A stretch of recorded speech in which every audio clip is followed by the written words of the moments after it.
بسم اللہ الرحمن الرحیم۔ یہ وہ خط ہے جو حضرت مولانا شیخ زکریہ کاندھلوی رحمۃ اللہ علیہ کے جو فرزند تھے حضرت شیخ طلحہ کاندھلوی رحمۃ اللہ علیہ، انہوں نے تبلیغی جماعت کے ذمہ داروں کے نام لکھا تھا، اور اس وقت لکھا تھا جب بعض مرکز کے ذمہ داروں کی طرف سے یہ کہہ لیجیے ایک طرح سے سازش رچی جا رہی تھی کہ منتخب احادیث کو داخل نصاب کیا جائے، تبلیغی جماعت کا جو نصاب ہے اس کے اندر منتخب احادیث کو داخل کر دیا جائے اور فضائل اعمال کو بالکل نظر انداز کر دیا جائے اور اس کو ہٹا دیا جائے۔ تو جب اس طرح کی سازشیں ہو رہی تھیں تو اس وقت حضرت نے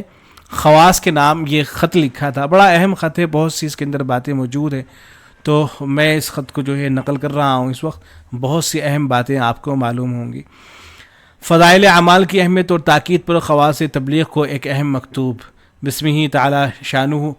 مکرمان و محترمان حضرات ذمہ داران دعوت و تبلیغ، وفقنی اللہ و ایاکم لما یحبہ و یرضی۔ السلام علیکم ورحمۃ اللہ وبرکاتہ۔ امید کہ آپ حضرات بخیر و عافیت ہوں گے۔ باعث تحریر یہ ہے کہ بندہ ابھی چند روز پہلے عمرے کے سفر پر تھا، اس لیے تقریباً 1 ماہ سے زائد عرصہ گھر پر موجود نہیں رہا۔ واپسی پر دیکھا کہ ایک اچھی خاصی ڈاک میرے نام کی جمع ہے،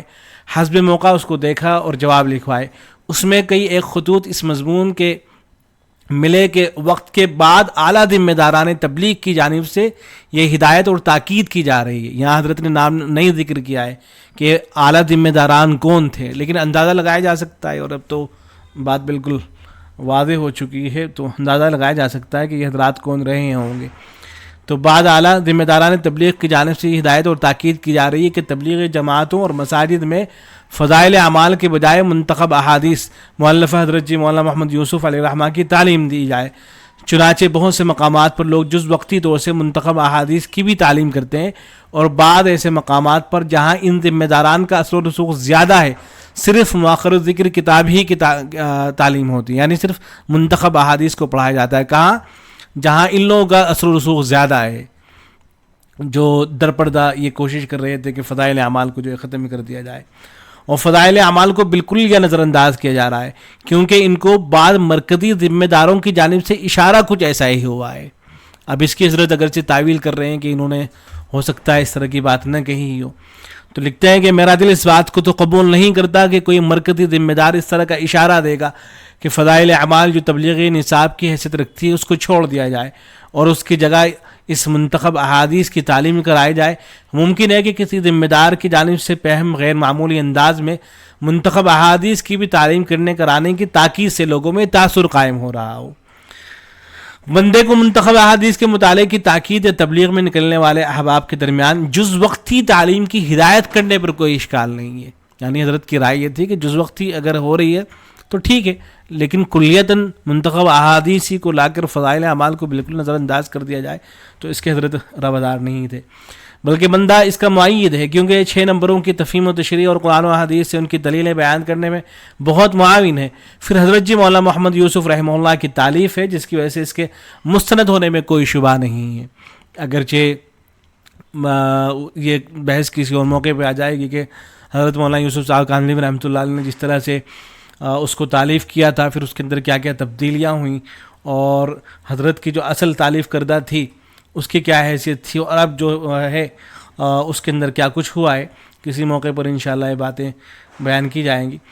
بہرحال اشکال صرف اس دوسرے رخ پر ہے جو ہمارے بعض خدام دعوت و تبلیغ اپنے بعض بڑوں کے طرز عمل یا ان کے اشارے سے اپنا رہے ہیں۔ اچھا، بڑوں کے اشارے پہ یہ سب کام ہو رہے تھے کہ فضائل اعمال کو یکسر پسے پوچھ ڈالتے ہوئے اس دوسری کتاب کو اس کی جگہ دے رہے ہیں۔ اس کی وجوہات میں ایک وجہ، جیسا کہ بعض رات کے خط میں یہ بتائی جاتی ہے کہ فضائل اعمال میں ضعیف احادیث اور غیر مستند قصے موجود ہیں، جن پر بہت لوگ اعتراض ہے،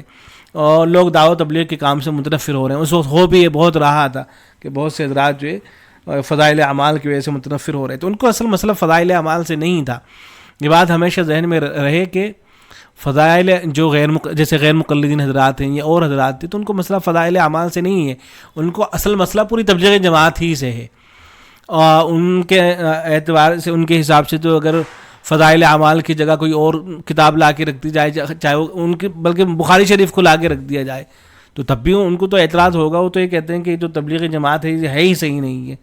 تو ان حضرات کی خواہش اور ان کو خاطر میں لاتے ہوئے اگر کچھ تبدیلی وغیرہ کی بھی جا رہی ہے تو کوئی اس سے فائدہ ہونے والا نہیں ہے،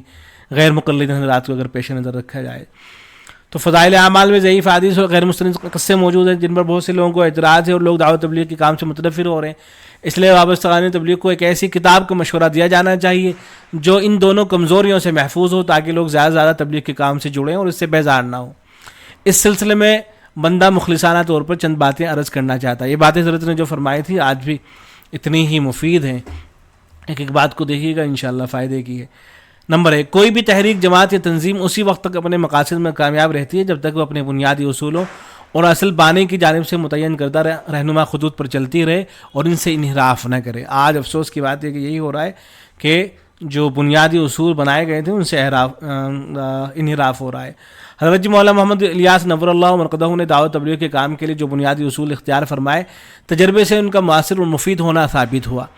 دیکھیں اس کو صرف مفید اور مؤثر قرار دے رہے ہیں حضرت۔ اب تو یہ سمجھ لیا گیا ہے کہ جو سلسلہ شروع کیا گیا تھا تو وہ بعینی ہی گویا کہ نص سے ثابت ہے، اور حضور صلی اللہ علیہ وسلم کا بتایا ہوا طریقہ یہی ہے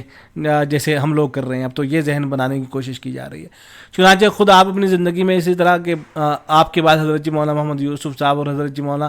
انعام الحسن صاحب نے بھی ان اصولوں کی پابندی کرتے، یہ حضرات بھی کرتے اور کراتے رہے۔ اس سلسلے میں بہت سے اہل علم حضرات نے اپنی دانش کے مطابق عمدہ سے عمدہ مشورے دیے، مگر یہ حضرات ٹس سے مسنا ہوئے اور اپنے اصولوں پر کام کرتے رہنے میں ہی خیر اور بہتری سمجھتے رہے، جس کا ثمرہ اور نتیجہ ہم سب کے سامنے ہے۔ دعوت و تبلیغ میں نکلنے والے احباب کی دینی و علمی تربیت کی خاطر حضرت جی مولانا محمد الیاس صاحب رحمہ اللہ نے ایک بنیادی نصاب مرتب کرایا اور اصرار کر کے حضرت شیخ الحدیث مولانا محمد زکریا مہاری مدنی نور اللہ مرقدہ سے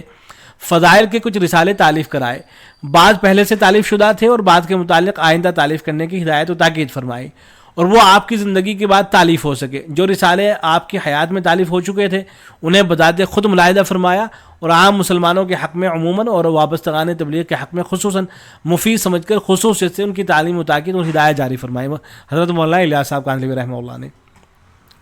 اس کتاب کی تالیف اور مبلغین کی تربیت کے لیے اس کی تجویز میں نہ جانے کس درجے کا اخلاص کار فرما تھا کہ اللہ نے اس کو غیر معمولی مقبولیت عطا فرمائی اور بے شمار انسانوں کی زندگیوں میں اس کی بدولت سال انقلاب آ گیا۔ اس میں کوئی شک کی بات نہیں ہے کہ جو تبلیغی جماعت کے اندر تو ظاہر فضائل اعمال کی تعلیم ہوا کرتی تھی نا، اور ابھی تک ہو رہی ہے، تو اس سے جو زندگیوں کے اندر تبدیلیاں آئی ہیں تو یہ اللہ نے گویا کہ اس کتاب سے اس طرح کام لے لیا ہے کہ اور بہت سی کتابیں آپ کو مل جائیں گی ان سے وہ کام نہیں لیا گیا، اور پوری دنیا کے اندر اللہ تبارک و تعالی نے اس کتاب کو جو ہے مقبولیت سے سرفراز کیا، اور آج بھی ہزاروں لوگ جو ہے بلا مبالغہ اس سے جو ہے مستفید ہو رہے ہیں۔ حضرت جی مولانا الیاس صاحب رحمہ اللہ نے ایک مکتوب میں حضرت شیخ کو لکھا تھا کہ اللہ کو منظور ہوا اور جیسا کہ آثار بھی ہیں یہ تبلیغ فروغ پکڑے گی تو انشاءاللہ تمہاری تصانیف اور فیوز ہندوستان ہی میں نہیں بلکہ عرب و عجم کو سیراب کریں گے، اور اللہ تمہیں جزائے خیر دے، اور ہوا بھی ایسے ہی۔ حضرت جی مولانا الیاس صاحب رحمہ اللہ کے بعد حضرت مولانا محمد یوسف صاحب کی خواہش پر بھی بعض رسالے حضرت شیخ نے تالیف فرمائے، چنانچہ فضائل حج آپ ہی کے اصرار پر لکھی گئی۔ ایک صاحب کے خط کے جواب میں حضرت شیخ تحریر فرماتے ہیں کہ آپ کو غالباً اس کا علم نہیں ہے کہ میں نے کوئی رسالہ اپنی خواہش سے نہیں لکھا ہے،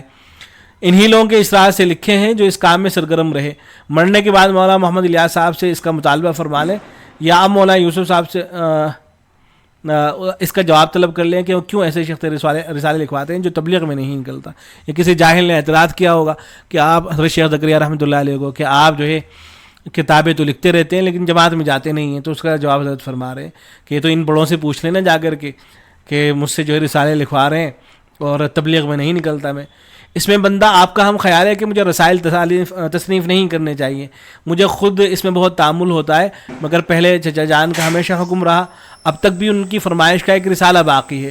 جس کی اسی وجہ سے ہمت نہیں پڑتی۔ اس پر اضافہ ہے کہ مولانا یوسف صاحب کے مزید رسالوں کے احکام صادر ہوتے رہتے ہیں، کم از کم مولانا یوسف صاحب تو آپ روک ہی دیجئے کہ وہ آئندہ کسی رسالے کا حکم نہ فرمائیں۔ تو حضرت نے اس جاہل آدمی کو جو ہے گویا کہ مسکی جواب دے دیا۔ اسی طرح حضرت مولانا محمد الیاس صاحب رحمہ اللہ کے دونوں جانشین حضرت مولانا یوسف صاحب اور حضرت مولانا انعام الحسن رحمہ اللہ نے بھی ان کتب فضائل کی تعلیم کو بہتر اور مفید سمجھتے رہے اور کسی طرح کا اشکال انہیں پیش نہیں آیا، بلکہ جن حضرات کے اشکالات ان کے سامنے آئے خوش اسلوبی سے ان کا جواب دے دیا، کیونکہ ان حضرات کی نظر میں بھی یہ کتاب تبلیغ کے بنیادی نصاب کا درجہ رکھتی ہے۔ حضرت مولانا محمد یوسف صاحب اپنے ایک مکتوب میں صاف تحریر فرماتے ہیں کہ حدیث شریف پڑھنے کے بعد 2-3 جملے ایسے کہہ دیے جائیں کہ اس سے عمل کا شوق و جذبہ ابھر آئے۔ حضرت شیخ الحدیث مولانا محمد زکریا صاحب کی تعلیف فرمودہ فضائل قرآن مجید، فضائل نماز، فضائل تبلیغ، فضائل ذکر، فضائل صدقات حصہ اول و دوم، فضائل رمضان، فضائل حج، ایام حج اور رمضان میں، اور مولانا احتشام الحسن صاحب کاندھلوی کی مسلمانوں کی موجودہ پستی کا واحد علاج صرف یہ کتابیں جن کو اجتماعی تعلیم میں پڑھنا اور سننا ہے۔ اسی طرح حضرت مولانا محمد انعام الحسن صاحب رحمہ اللہ تو یہ جملہ بار بار سنایا کرتے تھے کہ اس کام کی حفاظت لکیر کا فقیر بنے رہنے میں ہے۔ کاش کہ ایسا ہی ہوتا، لیکن اب تو جو ہے نئے نئے اتحادات ہو رہے ہیں، نئی نئی باتیں آ رہی ہیں۔ اس سے ثابت ہوا کہ وابستگان دعوت و تبلیغ کے حق میں ان کتب فضائل کی حیثیت بنیادی نصاب بلکہ بنیادی اصول کی ہے، ان سے انحراف یا بے توجہی کسی طرح مناسب نہیں، ایسا کرنا اپنے بنیادی اصول سے انحراف قرار پائے گا۔ نمبر 2، اس میں شبہ نہیں کہ کسی کتاب کی مقبولیت میں من جانب اللہ جہاں بہت سے عوامل کار فرما ہوتے ہیں، وہیں مصنف کا غیر معمولی اخلاص، افادہ مسلمین کا ناصحانہ و مخلصانہ جذبہ، اور تصنیف کے دوران مصنف کی جانب سے طہارت ظاہری اور باطنی کا حد درجہ اہتمام بھی مقبولیت کا اہم اور بنیادی سبب ہوتا ہے۔ جس طرح سے کہ بخاری شریف کو خلق خدا میں قبول عام نصیب ہوا اور اس کے اسباب میں اہم ترین سبب خود حضرت امام کا کمال عشق نبوی، تصنیف کے دوران طہارت ظاہرہ و باطنہ کا غیر معمولی اہتمام اور ہمہ وقت انابت اللہ کی کیفیت سے سرشار ہونا ہے۔ ہم نے اپنی آنکھوں سے دیکھا اور مخصوص خدام سے سنا ہے کہ حضرت شیخ رحمہ اللہ بھی سلسلہ فضائل کے رسالوں کی تالیف کے دوران طہارت ظاہرہ کا اہتمام حد درجے فرمایا کرتے تھے۔ جہاں تک طہارت باطنہ کا تعلق ہے تو یہ دیکھنے کی چیز نہیں ہے، البتہ ان کتابوں کی محیر العقول حد تک مقبولیت اور عامت المسلمین کی زندگیوں میں ان کے حیرت انگیز اثرات سے صاف ظاہر ہے کہ ایسی مقبولیت و نافعیت کمال اخلاص کے بغیر ممکن نہیں ہے، اور یہ بات بالکل صحیح ہے۔ نمبر 3، رہی یہ بات کہ فضائل اعمال میں بہت سی ضعیف احادیث لکھ دی گئی ہیں جن کی وجہ سے کوئی لوگوں کو اعتراض ہے اور تبلیغ کی جانب اپنے رجحان کے باوجود تبلیغ سے نہیں جڑتے، تو پہلی بات تو یہ کہ ان کا اعتراض شاید غلط فہمی پر مبنی ہے، کیونکہ فضائل کے باب میں ضعیف حدیثوں کو قبول کیا جانا علماء امت کا اجماعی مسئلہ ہے۔ اس کی تفصیل دیکھنی ہو تو حضرت مولانا عبداللہ صاحب معروفی کے رسالے فضائل اعمال پر اعتراضات کا ایک اصول جائزہ اس میں دیکھیں، وہاں حضرت نے تفصیل سے بحث کر رکھی ہے، انٹرنیٹ پر بھی یہ رسالہ مل جاتا ہے عام طور سے۔ اس رسالے کو وقت کے محققین علماء نے پسندیدگی کی نظر سے دیکھا ہے۔ اس کے علاوہ خود حضرت شیخ رحمہ اللہ نے بھی جا بجا اس حقیقت کو بیان فرمایا ہے۔ فضائل نماز میں لکھتے ہیں کہ آخر میں اس امر پر بھی تنبیہ ضروری ہے کہ حضرات محدثین رضی اللہ عنہ مجمعین کے نزدیک فضائل کی روایت میں توسع ہے اور معمولی ضعف قابل تسامح باقی صوفیہ کرام رحمہ اللہ کے واقعات تاریخی حیثیت رکھتے ہیں، اور ظاہر ہے کہ تاریخ کا درجہ حدیث کے درجے سے کہیں کم ہے۔ ایک جگہ فرماتے ہیں کہ اگرچہ محدثانہ حیثیت سے ان پر کلام ہے، لیکن یہ کوئی فقہی مسئلہ نہیں ہے جس میں دلیل اور حجت کی ضرورت ہو،